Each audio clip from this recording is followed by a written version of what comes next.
बिस्मिल्लाहिर्रहमानिर्रहीम। मेरे सरवत वलीम और हारून शी साहब की तरफ से तमाम देखने वालों को अस्सलाम वालेकुम। प्रोग्राम के आगाज़ पर बात करेंगे मुल्क के अंदर एक अजीब बहस है जिसने जन्म ले लिया है, वो है इसराइल को तस्लीम करने से मुताल्लिक। इसराइल को तस्लीम करने के लिए क्या पाकिस्तान के ऊपर वाकई कोई दबाव है, इसके ऊपर हारून साहब की एक्सपर्ट ओपिनियन हम हासिल करेंगे। प्रोग्राम के जब दूसरे हिस्से की जानिब बढ़ेंगे, आगे बढ़ेंगे तो डेफिनेटली कोरोना के मुताल्लिक बात होगी कि कोरोना की दूसरी लहर मजीद शदीद होती जा रही है, शिद्दत इख्तियार करती जा रही है। रोजाना की बुनियाद पर बहुत सारे ऐसे अफराद हैं जिनके मुताल्लिक ये खबरें सामने आ रही हैं, या तो वो लुक़मा अजल बन गए हैं या फिर उनकी हालत बहुत ज्यादा खतरनाक होती चली जा रही है। मगर ऑपोजिशन है कि अपनी तहरीक को मुलतवी करने का नाम नहीं ले रही। पीडीएम के प्लेटफॉर्म से अब मुल्तान में जलसे का ऐलान कर दिया गया है। ऐसा महसूस होता है कि हुकूमत अपनी रिट को मनवाएगी, मगर ऑपोजिशन भी तसादुम के अंदर हमें नजर आ रही कि तसादुम होता हुआ नजर आ रहा है। क्या वाकई इस मुल्तान के जलसे को लेकर तसादुम का खतरा मौजूद है? इसके ऊपर भी तजिया हासिल करेंगे हारून साहब का। इसके साथ साथ आगे बढ़ेंगे तो शरीफ फैमिली की पॉलिटिक्स के ऊपर बात करेंगे। बेगम शमीम अख्तर मरहुमा की मैयत को रवाना कर दिया गया लाहौर के लिए। लंदन से नमाज जनाजा अदा कर दी गई है। पेरोल पर रिहाई हो गई है शहबाज साहब की। पेरोल की रिहाई को लेकर मौजूदा जो सियासत चल रही है इसके ऊपर बात होगी। मरियम साहबा के इल्जामात को भी मैं गुफ्तगू के अंदर शामिल रखूंगी। एसओपीज पर कितना अमल दरामद हो रहा है, चाहे वो बख्तावर भुट्टो की आज की मंगनी की तकरीब हो या फिर आइंदा होने वाले तमाम जलसे हों, एसओपीज पर कैसे अमल किया जा रहा है इसके ऊपर भी बात करेंगे। और इसके साथ साथ आखिरी हिस्से के जाने बढ़ेंगे तो गिलगित बल्तिस्तान के ऊपर बात होगी, जिसके लिए पाकिस्तान तहरीक इंसाफ ने एक उम्मीदवार के ऊपर अपना हतमी फैसला सुना दिया है। उम्मीदवार से मुताल्लिक, उनकी काबिलियत से मुताल्लिक बात होगी। आज़ाद कश्मीर में आइंदा होने वाले इंतखाबात के ऊपर भी बात करूंगी। हारून साहब, इजराइल को तस्लीम करने से मुताल्लिक मैं आपकी एक्सपर्ट ओपिनियन हासिल करूंगी, मगर मैं अपने तमाम देखने वालों के साथ कि क्या जो बातें की जा रही हैं वज़ीर आज़म पाकिस्तान इमरान खान से मुताल्लिक कि क्या उनके ऊपर कोई दबाव है या वो इस चीज़ के ऊपर एग्री हो जाएंगे। मेरे प्रोड्यूसर साहब हमारे देखने वालों को ज़रा वो क्लिप दिखा दें, फिर मैं वापस आपकी तरफ आती हूँ। हमें कोई किसी किस्म का प्रेशर नहीं था कि जी हम कि इसराइल को हम रिकग्नाइज़ करें। पाकिस्तान का तो मौक़िफ़ है, कायद आज़म की 1948 में स्टेटमेंट दी हुई थी कि जब तक कि फ़लस्तीनियों को उनका हक़ नहीं मिलेगा, इंसाफ नहीं मिलेगा, हम उनको तस्लीम नहीं कर सकते, और उसी पे पाकिस्तान खड़ा है। ये तो हारून साहब इमरान खान साहब ने वाजे कर दिया। मुल्क के अंदर जिनको बड़ा हम समझते थे कि उनकी बड़ी आवाज़ें हैं, सेन वॉइसेस भी कहते थे, मगर ऐसा महसूस होता है कि अफवाहें गर्दिश कर रही हैं। क्या पाकिस्तान के खिलाफ कोई आलमी साजिश हो रही है? अफवाहें गर्दिश कर रही हैं, कमाल है। वो वीज़ा रोक दिया है पाकिस्तानियों का। वर्क वीज़ा तो सिर्फ पाकिस्तानियों का रोका है, विजिट वीज़ा तो कुछ और का भी रोका, मगर इंडिया का नहीं रोका। इंडिया में कोरोना पाकिस्तान से कम है या ज़्यादा है। और ये अभी वो जो नईम, क्या वो शहर का नाम है, मुसैद के चीफ की और वज़ीर आज़म इसराइल की और सऊदी अरब के प्रिंस मोहम्मद की जो मुलाकात हुई है, तो वो ये किस सिलसिले में है? आपका ख्याल है कि ये सऊदी अरब के सिलसिले में है? और ये जो अचानक कुछ लोग इसराइल को तस्लीम करने के हक़ में बोलने पर लगे हैं, अचानक बिल्कुल लोगों को आज़ादी दे दी गई है कि वो जो चाहें कहें और जो चाहें करें। अपोजिशन भी मुखालफत नहीं कर रही है अपोजिशन को तस्लीम करने की। आपने देखा है कि कोई अपोजिशन लीडर ने कहा हो कि हम इस पे स्टैंड लेंगे? अपोजिशन लीडर और तो हर चीज़ पे स्टैंड लेने के लिए तैयार है। यानी पैरोल पे तो और यानी इतना हंगामा करने के लिए तैयार है। खाना अच्छा नहीं मिला, इस पे तो आपने देखा किसी अपोजिशन लीडर को? इसका मतलब है इमरान खान साहब ये नहीं कह रहे इमरान खान साहब के दबाव नहीं है, दरअसल वो ये कह रहे हैं कि मैं दबाव कबूल नहीं करूंगा। और क्यों चाहते हैं कि पाकिस्तान मान ले? जैसे ही पाकिस्तान मान लेगा आलम इस्लाम सारा मान लेगा, इसलिए कि ये आखिरी दीवार है पाकिस्तान, और बहुत मजबूत दीवार है। ये वाहिद एटमी ताकत है, इसके पास वो मिसाइल हैं, वो एटमी कुव्वत है, वो फौज है जो इसराइल का मुकाबला कर सकती है। और ये तो मुद्दतों से उनकी ख्वाहिश रही और जनरल मुशर्रफ की बड़ी ख्वाहिश थी, मगर सब डरते थे।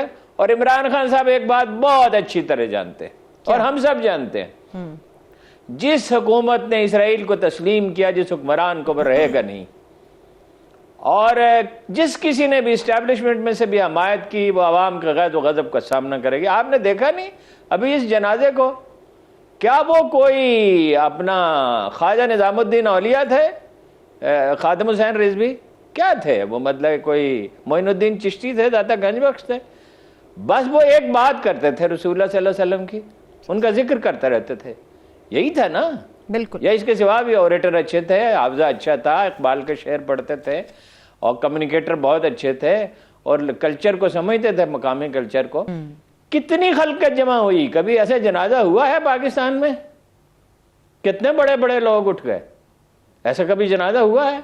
लोगों को समझ नहीं आती। 98% डान के जरीदे हेरल्ड ने सर्वे किया था खुद, और ये कहा था कि अगर ये सर्वे हमने खुद न किया होता तो हमने छापते, ये 20 साल पहले की बात है। 98% लोगों ने कहा हम शरीक कवानीन चाहते हैं। इसराइल का मान लें तो पाकिस्तान की नजरियाती बुनियाद क्या बाकी रहेगी, और कश्मीर पे पाकिस्तान का क्या मुकदमा रहेगा जी? पाकिस्तान के वजूद का जवाब ही खत्म हो जाएगा उस दिन। और कायद आजम ने नहीं, सिर्फ इकबाल ने कहा था 1935 में, उम्र उनकी 60 बरस हो चुकी थी, बीमार वो रहते थे, गला उनका खराब था, घर से निकलते नहीं थे, मगर कहा कि मैं इसको रोकने के लिए, वो बना तो 48 में, उसके 13 साल बाद उन्होंने कहा मैं जेल जाने के लिए तैयार हूं। कायद आजम का रवैया इतना सख्त था कि किसी की जुर्रत नहीं थी कि इसके सिवा कोई दूसरी बात करे। और फलस्तीनी क्या कह रहे हैं? वो कह रहे हैं हमारी पीठ पे छुरा घोंप दिया गया है, और क्या हमास मानेंगी? मैं हमेशा आपसे अर्ज करता हूं, ताकत एक नफसियाती चीज है। इस दुनिया का कोई मालिक है कि नहीं है? कोई खुदा है कि नहीं है? सिचुएशन तो इसराइल के खिलाफ जा रही है, वक्त का धारा तो उसके खिलाफ बह रहा है। ये डरे सहमे हुए लोग, बुज़दिल लोग जो ये कह रहे हैं कि बड़ी टेक्नोलॉजी मिलेगी, वो कौन सी टेक्नोलॉजी है इसराइल के पास जो चीन के पास नहीं है, यूरोप में नहीं है? वो हमें कौन सी टेक्नोलॉजी चाहिए? हमारी ज़राअत तो है 17वीं 16वीं सदी की, हमें कौन सी टेक्नोलॉजी? खाले तो हम पक्का कर नहीं सके, और कौन सी जरी टेक्नोलॉजी आप ऑब्जर्व कर सकते हैं उसको? और कौन सी उनके पास टेक्नोलॉजी? वो आपको असला देंगे? वो इसराइल के, वो इंडिया के स्ट्रेटेजिक पार्टनर, और अमेरिका भी इंडिया का स्ट्रेटेजिक पार्टनर है, वो आपको कोई रायत देंगे? वो आपको माफ करेंगे? कभी यहूदियों ने मुसलमानों को माफ किया है? क्या दबाव नहीं है इमरान खान साहब के ऊपर? इमरान खान साहब पे दबाव है, दबाव है, शदीद दबाव है, और लोगों का भी दबाव है, पाकिस्तान के अंदर से भी है। मैं नहीं चाहता कि मैं नाम लूं, लेकिन अगर यही सूरत हाल रही, मेरी जान चली जाए, इसके बावजूद मैं नाम लूंगा। इसके बाद बात है को मजाक समझ रखा है ये बात। रेफरेंडम कराओ ना जी, लोगों से पूछो, इनको पता चलेगा 90% लोग कहेंगे कि नहीं मानते। और पार्लियामेंट में डिबेट करा लो। रेफरेंडम की तो खैर किसी में जरूरत नहीं है कि कराए, इतनी हिम्मत कहाँ है? ये अमेरिका का प्रेशर होगा, अरब मुल्कों का प्रेशर होगा। भाई मुश्किलात आती हैं कौमों की जिंदगी में, क्या वो अपने नजरियात से ही दस्तबरदार हो जाती हैं, अपनी बुनियादों को ही छोड़ देती हैं? आप कोई आदमी मेरे मकान की बुनियादें खोदे और कहे कि इस पे सब्र कर लो, इस पे कैसे सब्र कर लूं? ये हमारा घर है। इसके बाद हमने, मुझे ये बताइए जी के करना क्या है? लेकिन हारून साहब, इस पूरे मामले पर पूरी पाकिस्तानी कौम कश्मीर से भी आप दस्तबरदार हो जाए, पूरी कौम इमरान खान साहब के साथ खड़ी होगी। कौम को खड़ा होना चाहिए उसूल के साथ। इमरान खान एक आदमी है, अगर वो खड़ा रहेगा तो वो तारीख में सुरखरू होगा, और अगर वो बैठ गया तो उसका नामो निशान मिट जाएगा पाकिस्तानी। कोई भी आदमी ये जसारत करके देखे, फिर इसका नतीजा भुगत ले। ठीक है, चलिए आगे बढ़ते हैं हारून साहब। अब जरा मैं कहते हैं इमरान खान साहब यही हैं और इसको वेलकम करना चाहिए।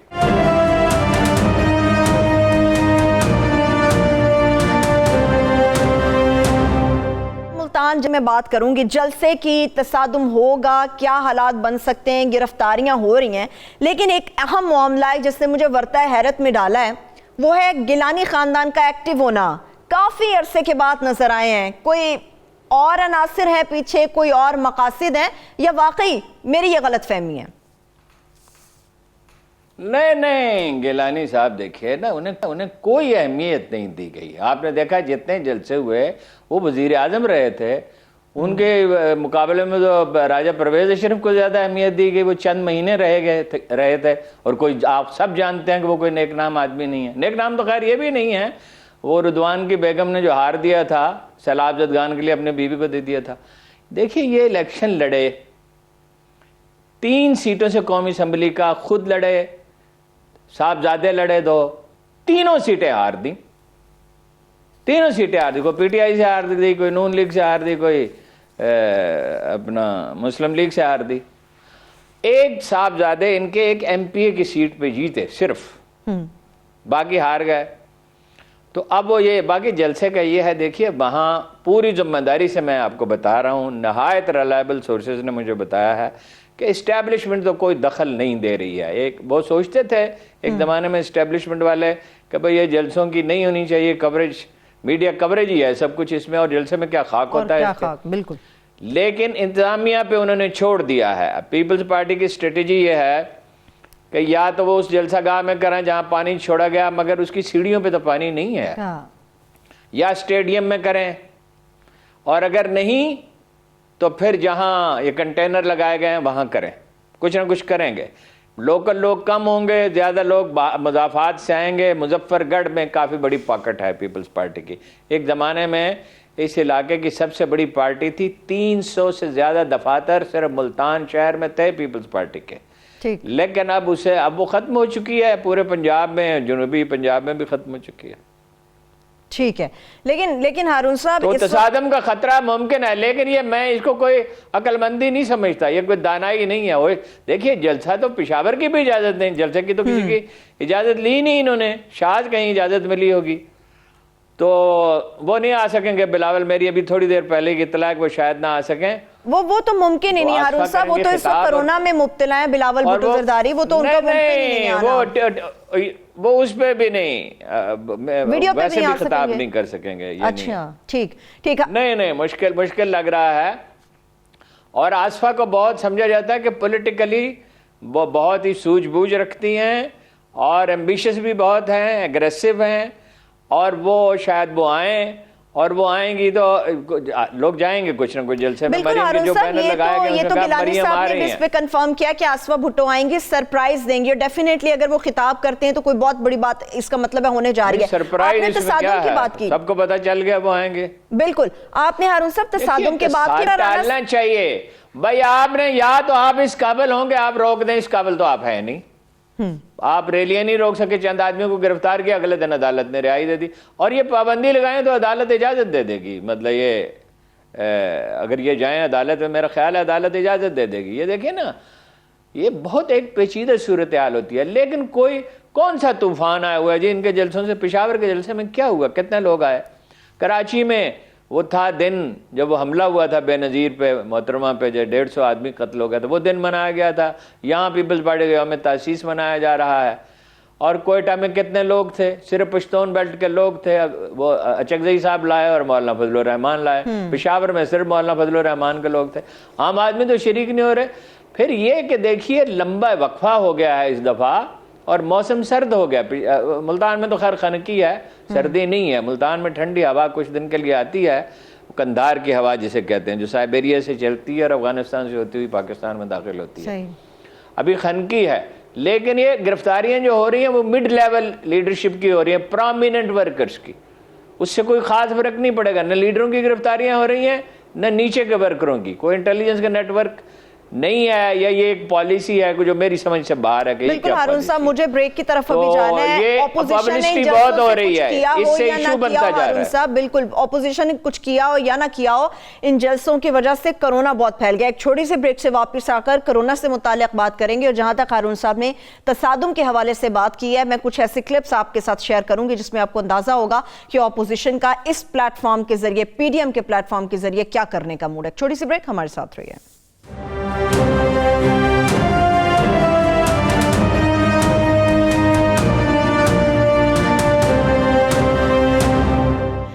Welcome back. इससे पहले मुल्तान के जलसे से मुताल्लिक बात हो रही थी। हारून साहब की राय आपने जानी, उनका एक तजिया आपने हासिल किया, जाना कि क्या मुल्तान जलसे के बारे में कह रहे हैं। मगर इस वक्त अपोजिशन और ख़ासतौर पे अगर राना सनाउल्लाह साहब की बात करें, जिस तरह से तसादुम की बात हुई, तो अपोजिशन का मूड क्या है, पहले वो मैं आपको दिखा देती हूँ। अगर इन्होंने किला खुर्ना कासम पार्क को न खोला तो फिर पूरे मुल्तान में जलसा होगा, और पूरे मुल्तान में जब जलसा होगा तो उससे जो सिक्योरिटी के प्रॉब्लम्स और जो सूरत हाल होगी, जो वहाँ पे जाने वाले कायदीन को खतरात लाहक होंगे, उसकी तमाम तर जिम्मेदारी जो है इस हुक्मरान टोले पे होगी। और अगर कोई वाक़या हुआ, खुदा ना खास्ता, तो हमारा FIR में नामजद मुल्ज़िम जो है वो इमरान खान होगा। हारून साहब, कोई भी वाक़या हो गया तो नामजद मुल्ज़िम वज़ीर-ए-आज़म पाकिस्तान इमरान खान साहब को ठहराएंगे ऑपोजिशन? अब बारिशें ज़्यादा हो जाए फिर भी इमरान खान जिम्मेदार है। और दूसरी तरफ आपको पता है ये अजीब व गरीब एक मखलूक पैदा हो गई है। वो आपको याद नहीं है अभी वो जो पीटीआई की मिनिस्टर हैं वो कह रही थी कि इमरान खान की हुकूमत में आने की वजह से बारिशें ज़्यादा हो गई हैं। जी जी, और मुझे ज़्यादा बारिशों का नतीजा आपने देखा था, गंदम ही तबाह आप हो गई। जरताज गुल साहिबा की बात तो नहीं करने लग गए? एक दबाव डालने का, हाँ जरताज गुल साहिबा की बात तो नहीं कर रहे आप? वो देखिए ये एक दबाव डालने का तरीका, मतलब हम सारे शहर में फसाद करेंगे, ये वही ब्लैकमेलिंग है और क्या है।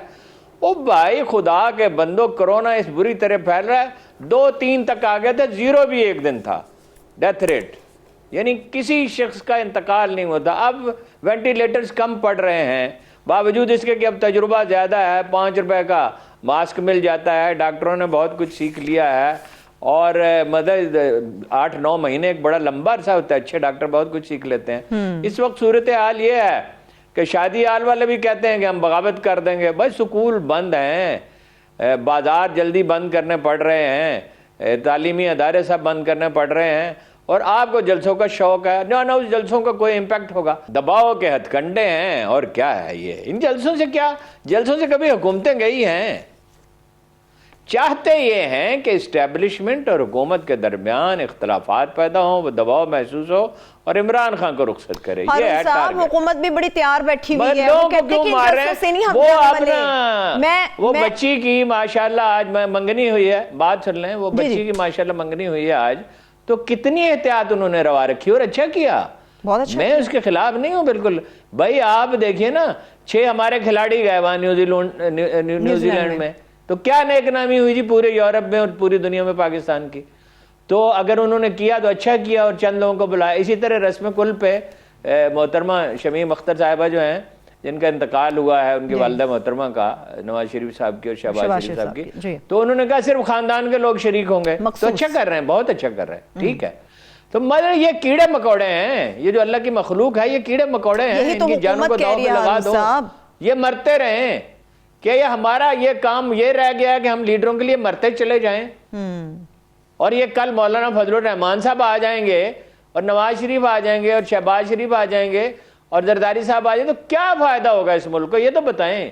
अब आगे कुछ इकोनॉमिक एक्टिविटी जनरेट होनी शुरू है, टेक्सटाइल का सेक्टर जो है जगमगा रहा है, सही। और इसमें अफसर, मैं कल आपको एक खबर कोशिश करूंगा दूं कि कहां कहां अफसर जो है वो रुकावटें डाल रहे हैं। ये कंस्ट्रक्शन इंडस्ट्री जो है उसमें भी बूम का चांस है, उसमें काफी इन्वेस्टमेंट हो रही है, सरकारी अफसर गड़बड़ कर रहे हैं और इनको फहम तो है नहीं। हम हुकूमत जो अल्लाह का फजल करम से ऐसी है, बयान देने पे तुली रहती है। सब हुकूमत के तरक्याती प्रोग्राम्स की बाहर से इन्वेस्टमेंट का, हुकूमत के तरक्याती प्रोग्राम्स में भी हम बात करेंगे। जो मुल्तान जलसे की बात है उसमें हुकूमत कैसे डटी हुई है, मैं जरा फिरदौस शादशी कावान साहिबा जो गुफ्तगू फरमा रही वो आपको सुना दूं कि हुकूमत इस दफा भरपूर तरीके से तैयार है कि क्या किया जाएगा, कैसे होश ठिकाने लाए जाएंगे। जी बड़ी साहब, कानून की हुक्मरानी होगी और आईनी हाथों से कानून का जो रास्ते में आएगा उससे निपटा भी जाएगा। कानून के रास्ते में आने वालों का जो शिकंजा है वो तोक बांध के गले में टाइट होगा। वो आईनी हाथों से भी निपटेंगे और वो गले का तोक भी बना देंगे उन आईनी हाथों को। हारून साहब देखिए दोनों तरफ से नफसियाती दबाव है ना, लेकिन मुझे कोई भरोसा नहीं है कि हुकूमत ऐसा कर सकेगी। कि वो तो एक बुनियादी फैसला करना होता है, वो सिर्फ एक शहर और एक वाक़े के लिए नहीं हो सकता कि हुकूमत की रिट कायम करनी है, और रिट कायम करनी होती है तो ब्यूरोक्रेसी को भी ठीक किया जाता है, यानी मेरिट की बुनियाद पर। और उस्मान बुज़दार जैसे वजीर आला भी नहीं रखे जाते और खुसरो बख्तियार जैसे वजीर भी फिर नहीं होते। अब क्या हारून और मेरिट पे फैसले किए जाते हैं। बुज़दार साहब ने 5 दिन के पैरोल पे रिहाई दे दी है, वैसे कानून में सिर्फ 24 घंटे की पैरोल पे रिहाई है। बुज़दार साहब इस मामले में तो अच्छे निकले हैं हारून साहब, 5 दिन के लिए उन्होंने रिहाई दे दी है शहबाज शरीफ साहब। नहीं वो ठीक है, अच्छा किया तो इस अच्छाई का कोई फायदा थोड़ी होगा हुकूमत को। अगर 3 दिन की देती फर्ज कीजिए फिर भी ये रो रहे होते, और अगर इनको 15 दिन की देते फिर भी कहते भाई चूहों का बचा हुआ खाना दे। मुझे आज तक नहीं पता किसी जगह चूहों के लिए खाना पकाया जाता हो और फिर वो बचा हुआ किसी को दिया जाता हो। और मैंने हर एक से पूछा है, अल्लाह के बंदो, वो खाना वो कहते उनके घर से आता था। अब ये वही मोहतरमा है ना जो कहती थी कि मेरी दादी के वफात की इत्तला क्यों नहीं दी। वो कभी किसी घर वालों को, हुकूमत का काम होता है इत्तला देना।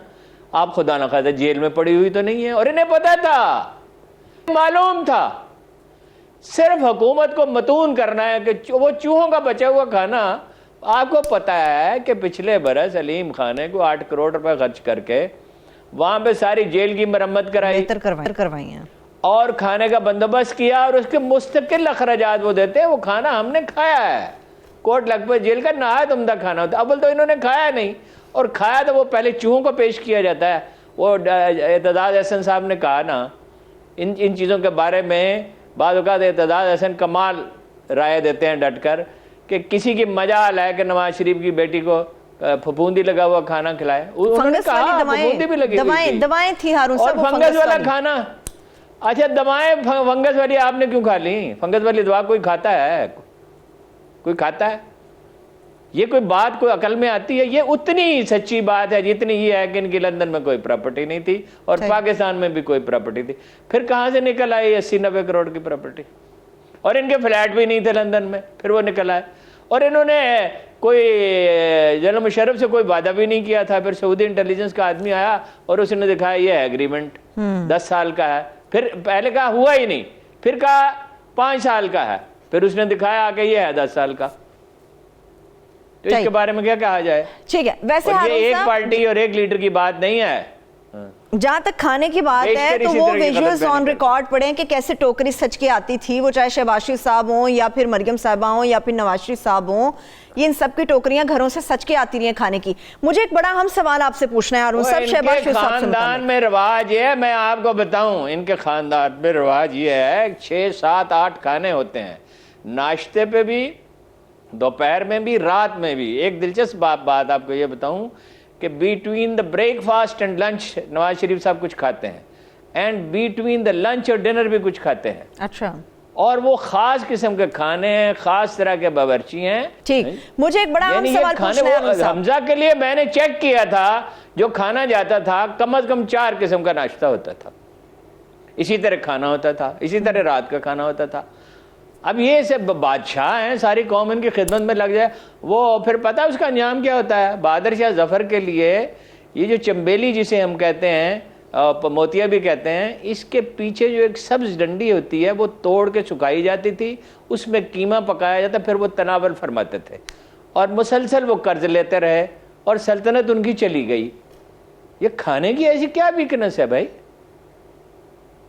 ठीक, और फिर ये कहना कि वो चूहों का खाया हुआ, चूहों का कौन सा खाया हुआ खाना होता है? कभी आपने देखा? बासी खाना हो गया हारून साहब, उनका कहने का मतलब बासी खाना हो गया। रोटी वगैरह का टुकड़ा होता है जो चूहे खाते हैं। हा? जी हारून साहब, सवाल ये है कि पेरोल के ऊपर शहबाज शरीफ साहब, हमजा शहबाज की 5 दिन की रिहाई हो गई है। इन्हीं दिनों के दौरान मुल्तान का जलसा होगा। आसिफा भुट्टो तो सरप्राइज दे सकती हैं, क्या शहबाज शरीफ भी कोई सरप्राइज दे सकते हैं? क्योंकि उनकी हुदूद का तयन नहीं किया गया, पेरोल का जो नोटिफिकेशन है कि उनकी हुदूद क्या होगी, 5 दिन वो कहाँ रहेंगे, उन्होंने क्या, देखिए वो एक बड़ा एक अहम मौजू रहा जाता है, उन्होंने क्या सरप्राइज देनी है?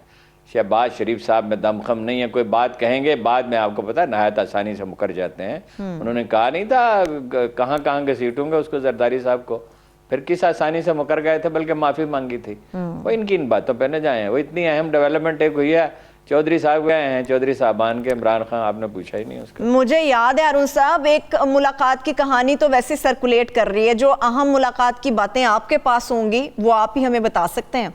क्या मुलाकात हुई, फाइनली पहुंच गए खान साहब वहां पे? नहीं, मुलाकात तो देखिए ना, चौधरियों ने ये इशारा दिया कि हम तंग आ चुके हैं, और बहुत तलखी दोनों तरफ से, और दोनों तरफ से एक दूसरे के खिलाफ बातें की जाती थी और दोनों को पहुंचती रहती थी। किस्सा तो शुरू हुआ था उनके साहबजादे, क्या नाम है, उनको वजीर बनाने से, लेकिन फिर तलखी बहुत बढ़ गई थी। अच्छा, बड़ा अच्छा फैसला किया इमरान खान ने, बड़ी दानाई का काम किया। और आप देखते थे कि तारिक बशीर चीमा तो अब मिटकों में भी नहीं जा रहे थे, लेकिन कितनी दिलचस्प बात है कि हाउसिंग सबसे अहम इंडस्ट्री है कंस्ट्रक्शन की, और 8 महीने से वजीर आजम की और हाउसिंग के मिनिस्टर की मुलाकात नहीं हुई, वो भी बिटर हुए हैं। इस वक्त तो बर्फ पिघल गई है जी, लेकिन ये कि उन्होंने सालक से बात की है, उन्होंने टेलीफोन परवेज इलाही साहब को नहीं किया, नमूने से इलाही साहब को किया, सालक से किया और कहा आप मुझसे राब्ते में रहें, वो चाहते हैं वो मिनिस्टर बन जाएं। और उन्हें उन पर तानाजनी भी की जा रही है ख़ानदान में, वो अंदर कशमकश थोड़ी सी शुरू हो गई है। लेकिन चौधरी शुजात जब तक जिंदा हैं ये ख़ानदान लाजमन मुत्तहिद रहेगा। और वो बड़े दाना आदमी हैं, उनमें बड़ा सब्र है, बड़ा पेशेंस है। पॉलिटिकल एक्यूमन तो चौधरी परवेज़ इलाही में भी बहुत है और इंतज़ामी सलाहियत भी बहुत है, लेकिन जब लोग बिटर हो जाते हैं माफ़ कीजिएगा, तो हो जाते हैं। मैं कह नहीं सकता मुस्तकबिल में क्या होगा, लेकिन बहरहाल MQM और काफ लीग इस्टेब्लिशमेंट के इशारे के बगैर हुकूमत को छोड़ेंगी नहीं, दोनों की ज़रूरत है। और अगर अंडरस्टैंडिंग पुख्ता हो जाए तो Chaudhry Pervaiz Elahi can do wonders for Imran Khan. वो अंडरस्टैंडिंग उस सतह की अब इम्कान नज़र नहीं आता। वो अगर हो गई होती उनकी अंडरस्टैंडिंग, तो वही थे, यही थे ना जो लाए थे नून लीग के सारे लोग काफ लीग में ले आए थे। तो वो कोई अंडरस्टैंडिंग हुई नहीं। असल में वो वही बात है नेपोलियन वाली, दोस्ती होती नहीं है सियासत में, या दुश्मन होते हैं या हलीफ होते हैं। चलिए, इस बात के साथ यार उन ब्रेक की तरफ चल रही हैं। जब ब्रेक से वापस आएंगे, गिलगित बल्तिस्तान के लिए पाकिस्तान तहरीक इंसाफ ने वज़ीर आला के लिए जिस शख्स का इंतखाब किया है, या हतमी फैसला जिस नाम से मुतल्लिक है, उसकी राय हारून साहब से लेंगे कि वो उसके बारे में कैसा सोचते हैं, क्या जानते हैं। और आज़ाद कश्मीर के आइंदा होने वाले इंतखाबात के ऊपर भी तफसील से बात होगी। हमारे साथ रहिए।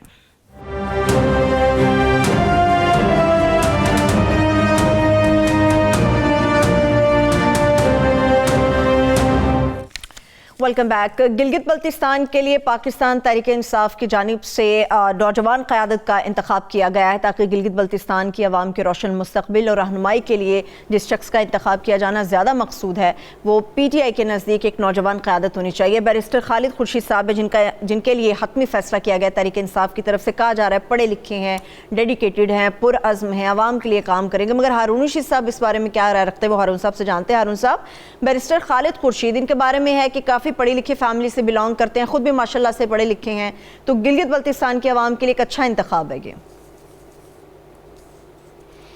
देखिए, वो तो काम करेंगे तो पता चलेगा। तासुर अच्छा है, ये बात दुरुस्त है कि तासुर अच्छा है, और ऐसा लगता है बहरहाल उस्मान बुज़ार नहीं है वो, और महमूद खान भी नहीं है वो, ये तो नज़र आता है। और ठीक 20 साल और 10 दिन उनकी उम्र है, 40 साल और 10 दिन। वो गिलगित से उन्होंने मैट्रिक किया, फैसलाबाद से ग्रेजुएशन की, और लंदन की एक बहुत बड़ी यूनिवर्सिटी से उन्होंने लॉ की डिग्री हासिल की। अब मुझे नहीं मालूम प्रैक्टिस की, यानी कि मैं कोशिश करता रहा, तो वहाँ बाद का टेलीफोन से रब्ता करना मुश्किल हो जाता है। इनके चचा हाजी इनायत मरहूम 3 बार 94 तक, मेरा ख्याल है 1981 से 94 तक 3 बार ज़िला काउंसिल के चेयरमैन रहे, तो सियासी ख़ानदान भी है। वालिद इनके जज थे, वहाँ चीफ कोर्ट है, वहाँ हाई कोर्ट तो है नहीं, आज़ाद कश्मीर की तरह उनका अपना एक निज़ाम है। अब मुमकिन है कुछ तब्दीलियाँ उस निज़ाम में। जस्टिस खुर्शीद जो हैं वो चीफ जस्टिस की हैसियत से रिटायर, चीफ जज कहा जाता है वहाँ, चीफ जस्टिस नहीं, चीफ जज की हैसियत से रिटायर हुए। ख़ानदान में तालीम है, भाई भी इनके डॉक्टर हैं, सऊदी अरब में हैं। तो अब ये देखिए, सिर्फ 1.5 साल पहले ये शामिल हुए तहरीक इंसाफ में। अजीब बात यह है, ये जुलाई 2018 में शामिल हुआ है, लेकिन ये जाहिर है इन पे एतमाद किया गया है, इनकी सलाहियत पर। और सीटों की पोजीशन जो है वो बिल्कुल मीडिया पे गलत बयान की जा रही है। 9 सीटें नहीं जीती हैं पीपल्स पार्टी के पास, अपोजिशन के पास 9 सीटें नहीं हैं, 8 सीटें हैं। एक वो अपना अमजद हुसैन एडवोकेट गालबन उनका नाम है पीपल्स पार्टी के, वो 2 सीटों से लड़े, तो वो 2 वोट तो नहीं डाल सकते ना। और 22 नहीं है, 23 सीटें हैं PTI की। अच्छा, अभी तक हारून साहब 22 जो वहदतुल मुस्लिमीन है, वहदतुल मुस्लिमीन की सीट उनके साथ है ना जी, उनके हलाई है ना, उनसे अलग तो नहीं हो रहे, उनका कोई इख्तलाफ। और एक सीट खाली अमजद हुसैन एडवोकेट करेंगे, उस पर इलेक्शन होगा, और वो ऐसा इलाका है जिसमें PTI के जीतने का चांस मौजूद है, और मुमकिन है कि 24 हो जाएं और उधर सिर्फ 8 रह जाएं, या वो जीत जाए, पीपल्स पार्टी का आदमी जीत जाए तो उनके पास 9 होंगी, तो इनके पास 23 होंगी। तो ये तो बहुत बड़ी मेजॉरिटी है। नए CM के लिए, नौजवान के लिए चैलेंजेस क्या होंगे? चैलेंजेस देखिए ना, असल में तो ये मरकज से उन्हें फंड्स कितने मिलते हैं। अब इमरान खान साहब फैसलाबाद में पैसे दे रहे हैं और बड़े ज़रूरी हैं। कराची में 100 मंसूबों का ऐलान किया, K4 तो बहुत ज़रूरी है, पानी चाहिए, ग्रीन लाइन भी ज़रूरी है, और रेलवे चल पड़ी है, और कराची का कूड़ा भी उठाना है, सफाई भी करनी है, सड़कें भी बनानी है। वसाइल महदूद है, लेकिन बहरहाल ये कोई इतना पसमानदा इलाका नहीं। शुमाली इलाकों के बारे में बाद लोग तासुर देते हैं, उन्हें खुद मुख्तारी ज़्यादा से ज़्यादा मिले, ज़्यादा से ज़्यादा इख्तियारात मिलने चाहिए, वसाइल भी जितने हो सकें देने चाहिए। अब इकानमी बेहतर होती जा रही है तो आने वाले बरसों में उन्हें, देखिए ना, एक बात मैं भूल गया था, वो अरब ममालिक से एक धमकी आई है बड़ी दिलचस्प कि हम आपका स्टॉक एक्सचेंज तबाह कर देंगे, ये तो खतरनाक हो गया अरुण साहब, दिलचस्प कहाँ हो गई, ये तो खतरनाक धमकी हो गई। ओ कुछ भी नहीं होता, कुछ भी नहीं होता, कुछ भी नहीं होता। 47 में कत्लेआम हुआ था, 37 में मुस्लिम लीग को सिर्फ 24% वोट मिले थे, मुसलमानों के वोटों में से भी 24%।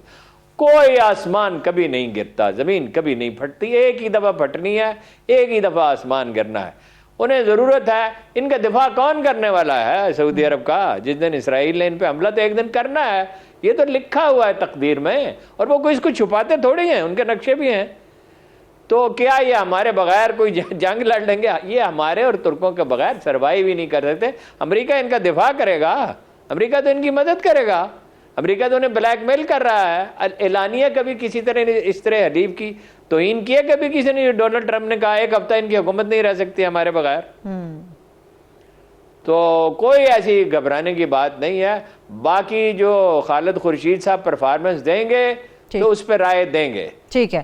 क्यास और गुमान और जन पे राय नहीं देनी चाहिए, ना अंदेशे पे देनी चाहिए। ठीक है अरुण साहब, आजाद कश्मीर के होने वाले इंतखाबात के बारे में राय दे सकते हैं हम? देखिए, एक साहब है, उनका नाम है तनवीर इलियास जी, वो उस्मान बुज़दार के एडवाइज़र हैं, और उस्मान बुज़दार साहब के जो एडवाइज़र हैं वो जिस तरह के हैं उसके बारे में मुझे कुछ कहने की ज़रूरत नहीं है। उन्होंने कोई कोशिश वहाँ चक्कर चलाया, और अजीब बात यह है कि कुछ अपोजिशन के लोगों को भी आमादा कर लिया और कुछ पीटीआई के लोगों को भी आमादा कर लिया कि उन्हें वज़ीर-ए-आज़म बना दिया जाए। ठीक है। और खरबपति वो हैं, ज़ाती हेलीकॉप्टर है, शायद जहाज़ भी हो, और पैसे का कोई शुमार नहीं, और पैसा उन्हें तंग कर रहा है। तो लेकिन आज बैरिस्टर साहब की भी थोड़ी देर पहले मुझे पता चला मुलाकात हो गई है, 100% कन्फर्म तो नहीं है, लेकिन जिन साहब ने बताया वो बहुत जिम्मेदार आदमी है। बैरिस्टर सुल्तान महमूद की मुलाकात वज़ीर-ए-आज़म से हो गई है, वही क़यादत करेंगे, वही सरगर्म होंगे।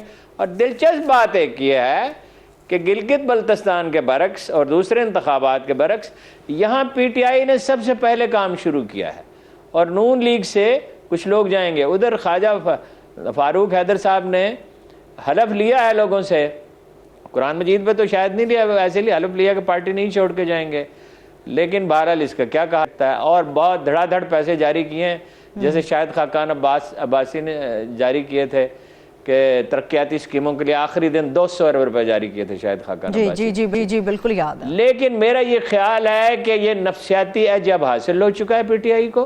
ठीक, गिलगित बल्तिस्तान में हम समझ रहे थे कि पीपल्स पार्टी 5-6 सीटें तो ले ही मरेगी, इतना उनका इन्फ्लुएंस है वहाँ, जो मकातब फ़िक्र है उनका रुझान पीपल्स पार्टी की तरफ है। लेकिन क्या हुआ आखिर में? बिल्कुल फेयर इलेक्शन हुए, एक पोलिंग स्टेशन के सिवा वो किसी पोलिंग स्टेशन का नहीं बता सके। ये नहीं है ये फरिश्ते हैं, इन्होंने तो पैसे भी लिए PTI वालों ने टिकट बांटने के, और इत्तफाक से दिलचस्प बात यह कि उन्हीं साहब को फिर जिम्मेदारी सौंपी गई। आज़ाद कश्मीर में भी पैसे लेने से नहीं वो बात आ सकती। ठीक है, लेकिन हारून साहब, आजाद कश्मीर की जहां तक बात है तो नून लीग वहां पर हमेशा बहुत मजबूत रही है, अभी भी नून लीग के बारे में कहा जाता है आजाद कश्मीर में मजबूत है, मगर लोग मरकज की तरफ देखते हैं ना, मजबूत तो बहुत है, हमेशा नहीं रही। No no no no no no no किसी मुगालते में नहीं पड़े, हमेशा वहां मुस्लिम कॉन्फ्रेंस मजबूत रही है। ठीक, जब सरदार अतीक को हैंड ओवर कर दी उनके वालिद गिरामी ने, तो उसके बाद जो है वो चूंकि जूनियर थे, सीनियर लीडरशिप ने उन्हें कबूल नहीं किया। सरदार सिकंदर हयात ने कबूल नहीं किया, और उन्होंने नहीं किया। और जो मौजूदा वजीर आजम है, he was immensely popular among the young people, बड़ा क्लीन और बड़ा बोल्ड समझा जाता था। अब बोल्ड तो वो साबित न हुए, मुतलबन मिजाज ज्यादा साबित हुए, और ऐसे कोई क्लीन भी ना निकले। अब जो इतलात आ रही हैं बहुत ज्यादा, इतने भी क्लीन नहीं है। तो वो मुस्लिम कॉन्फ्रेंस ही सारी आ गई थी नून लीग में। तो जो मरकज में होता है उसकी तरफ लोग चले जाते हैं, ये बुनियादी फैक्टर है। ये है, देखिए अंदाजे गलत भी हो जाते हैं, मैं कोई दावा तो नहीं कर रहा, मैं तो अपना अंदाजा बता रहा हूँ कि ये जो नफसियाती फैक्टर गिलगित बल्तिस्तान से आएगा वो यहाँ भी प्रिवेल करेगा। और जिस तरह एक जमाने में वहाँ पॉलिटिक्स होती थी, या सरदार क्यों के हामी होते थे या मुखालिफ होते थे, इस वक्त वहाँ एक अजीब सिचुएशन पैदा हो गई, या बैरिस्टर सुल्तान महमूद के हामी हैं या मुखालिफ है। वो जो जिन साहब का मैंने जिक्र किया उनकी कोशिश तो हो गई नाकाम, ठीक, वही 2-4 अरब रुपये खर्च करके वो वज़ीर आज़म बनना चाहते थे आज़ाद कश्मीर के। तो किसी ने गालिबन खान साहब को बताया कि भाई ऐसा तमाशा भी नहीं होना चाहिए कि एक आदमी अपनी दौलत के बल पे वज़ीर आज़म ही हो जाए। सही, ठीक है हारून साहब, लास्टली मेरे पास एक से और कोई इशू है? गैस का मसला है, गैस का मसला आपने पूछा ही नहीं गैस का ऐसा कहत पड़ा मैं यही आपसे बात करने वाली हूँ कि 1 से 1.5 मिनट है हारून साहब। गैस तो पहले घरों में नहीं आ रही है, जो आप खबरें दे रहे हैं सुई गैस के हवाले से, ये कहाँ से आएगी खबरें? ओ भाई 3 लाख कनेक्शंस की मंजूरी दे दी गई है MP MNS के कहने पे, और 27 लाख दरखास्तें हैं। LNG बर वक्त इम्पोर्ट नहीं की है, जब कीमत कम थी उस वक्त नहीं की। स्टोरेज की पूरी गुंजाइश नहीं है, प्लानिंग उसकी ठीक नहीं हुई। नवाज शरीफ का साहब के ज़माने में भी नहीं हुई, और इन लोगों का तो हाल ही आपको पता है बहुत पतला है, बाबर नदीम वगैरह का। अब वो हीले बहाने तो बहुत तराश रहे हैं। भाई आप 3 लाख घरों में गैस दे देंगे, वो MNA MPs का बड़ा प्रेशर है, वो जहाँ जाते हैं। इसलिए कि गैस सस्ती बहुत है। सारी दुनिया, बांग्लादेश में बतेरी गैस है, लेकिन वो सिर्फ इंडस्ट्री को देते हैं और कमर्शियल अदारों को देते हैं। ये 40% आपको पता है हीटर में गैस ज़ाया हो जाती है और ऑक्सीजन भी कम हो जाती है, सेहत के लिए भी नुकसानदेह है। उससे हम गीजर चला रहे हैं, उसे खाना पका रहे हैं। ये तमाशा बंद होना चाहिए। गैस पाकिस्तान के पास नहीं है मजीद देने के लिए। ठीक है, कुछ हारून साहब आप तरक्याती कामों के मुताल्लिक तहरीक इंसाफ की शेयर करना चाह रहे थे। दूसरा हाल ये है, सेंट्रल एशिया से इंपोर्ट की जाए। अफगानिस्तान में अमन होगा, सेंट्रल एशिया हमें लगता है बहुत दूर है। ताजिकिस्तान की फ्लाइट इतनी देर की है जितनी देर की लाहौर की फ्लाइट है इस्लामाबाद से। अच्छा। और बीच में वाखा की 20-25 किलोमीटर की पट्टी है, उतनी ही एग्जैक्टली। टाइम भी वही है, जब यहाँ हमारे यहाँ इस वक्त 11 बज रहे हैं तो वहाँ भी 11 बज रहे हैं। और वो 20-25 किलोमीटर का जो एरिया है, वो देखिए ना, ये बरतानिया और अमेरिका वगैरह क्या चाहते हैं, ये हमें कमजोर रखना चाहते हैं। मतलब दांतों का जो मरकज है, चलिए कल मैं इस पे बात करूंगा, वो क्यों यहाँ कानकनी क्यों नहीं होती, मैं आपको बताऊंगा कि इसमें बरतानवी हुकूमत का कितना अमल दखल है। ठीक है, लेकिन हारून साहब जाते जाते तहरीक इंसाफ के तरक्याती कामों से मुताल्लिक मुझे आपसे पूछना है कि तहरीक इंसाफ के अपने क्रेडिट पे क्या चीजें हैं? तरक्याती कामों की अगर बात करते हैं तो कौन से बड़े कारनामे सर अंजाम दिए? अभी तक तो उनके क्रेडिट पे यही है कि टेक्सटाइल इंडस्ट्री में बूम आ गया है, कंस्ट्रक्शन में इन्वेस्टमेंट हो रही है, अगर जो ब्यूरोक्रेसी उसमें रुकावटें डाल रही है। और अब फैसलाबाद के लोग बहुत खुश हैं मुद्दतों के बाद, लेकिन ये बाकी आइंदा काम करेंगे। देखिए 30,000 फवाद ने ठीक कहा, फवाद चौधरी, 30,000 इंजीनियर्स की तो सिर्फ चीन को जरूरत है। आप इंजीनियरिंग यूनिवर्सिटियां बेहतर नहीं बना रहे। यानी ये 100 साल पहले एग्जैक्टली मैं आपको बता रहा हूँ, बर्रे सगीर में ये आइडिया डिस्कस हो रहा था कि मुस्तकबिल उस कौम का है जिसके पास इंजीनियर हो। यही महातिर ने कहा था इमरान खान से, भाई हमने असेंबलिंग से शुरू किया था IT में, अब वो IT में hundreds of billions of dollars कमा रहे हैं। और हमारा क्या है, हमारे 90 में यहाँ कुछ नौजवान आए थे लंदन से आइडिया लेके, तो शरीफ खानदान ने कहा कि हमारा हिस्सा कितना होगा। यहाँ तो हिस्सा की बात होती है, लेकिन अब पटड़ी पे चढ़ रही है गाड़ी। देखिए कराची में सरकार रेलवे चल पड़ी है, मजदूरों के लिए, आम गरीब आदमियों के लिए बड़ी सहूलत होगी। ग्रीन लाइन चलनी चाहिए, K4 बनना चाहिए। कहा तो है इमरान खान साहब ने मैं खुद निगरानी करूंगा। अब मुझे ये नहीं पता कि हर चीज़ की वो खुद कैसे निगरानी करेंगे, और ये असद उमर साहब को क्यों नहीं भेजते वहाँ, और ये अली जैदी साहब वहाँ क्या करते हैं, और ये सदर साहब सारा दिन ईवान सदर में बैठ के क्या कारनामा अंजाम देते हैं कि ये नहीं जाते, कुछ कोऑर्डिनेशन नहीं करते। तो लेकिन बहरहाल अब सूरत हाल उतनी बुरी नहीं है। कोरोना का मसला है, बड़ा संगीन है, बेहद संगीन है। हम सब मिल के उसे संगीन बना रहे हैं, अपोजिशन खास तौर पे, और ये ताजर भी और मंडियां भी और उलमा भी इस सिलसिले में कोई तलकीन लोगों को नहीं कर रहे। अगर हम कोरोना से बच निकले तो पाकिस्तान माशी तौर पर सेहतमंदी की तरफ चला जाएगा इंशाअल्लाह ताला। जैसे आपने कहा कि गाड़ी अब मुल्क की मैशत की पटड़ी पर चल पड़ी है, और उम्मीद भी है कि इंशाअल्लाह आइंदा आने वाले दिनों में पाकिस्तान की मैशत आगे बढ़ेगी। मगर सबसे पहले सबको मिलकर साथ चलना होगा, वो चाहे हुकूमत हो या फिर अपोजिशन के लोग हों।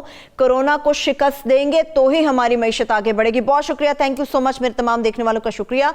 मुझे इजाजत दीजिए, अल्लाह हाफिज।